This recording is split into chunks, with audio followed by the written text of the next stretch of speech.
I really enjoy history, and I covered politics in my 40 years in television news, so it seemed like collecting political items was a good extension of that in retirement.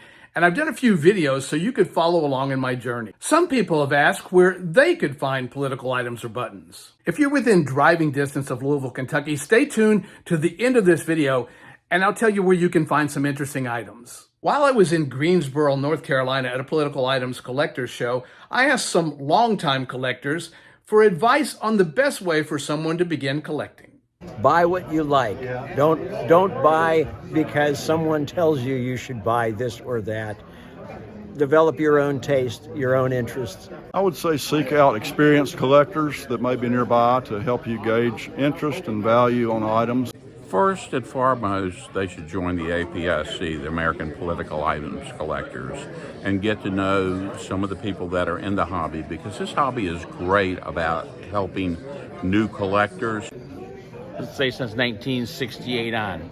There's a few rare pins actually for each candidate, but for the most part, everything stays pretty common, and don't spend a lot of money because the price is just going to go down. You collect what you want, what you can afford, but I would really caution against spending anything more than double-digit dollars on anything new when you're beginning to start collecting. Buy what you like. And do research before you really get involved. Come to some of these shows, get to know people, and things like that to give yourself a base. Always pick out the best button in the best condition, and never buy anything that's damaged or scratched. And it's a great hobby. It's great if you're interested in history, and it's great for kids. And I've learned so much, and it has gotten me involved in meeting almost all the presidential candidates in the last 50 years. Find something you want to specialize in. When I first started, I thought I was going to be a Coolidge collector. I went to my first show. I found a lot of Ohio locals I liked, and I suddenly was an Ohio local collector after that show. Focus on the items that maybe are the most attractive, not necessarily the most valuable, but the things that really appeal to you visually, or have something about the particular item that strikes your fancy. I think that's, and you don't have to spend a lot of money, just find the things that interest you the most.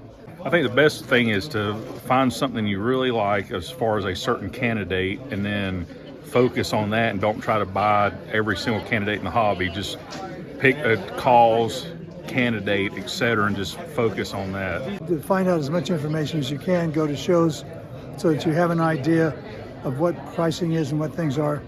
But the most important thing you can do is always try to obtain the best item that you can. Don't buy 150-cent items or dollar items when you could buy $100 item, because you're always better off having a good piece in your collection. Number one, ask around your relatives. They may have political items that they put in drawers or what have you.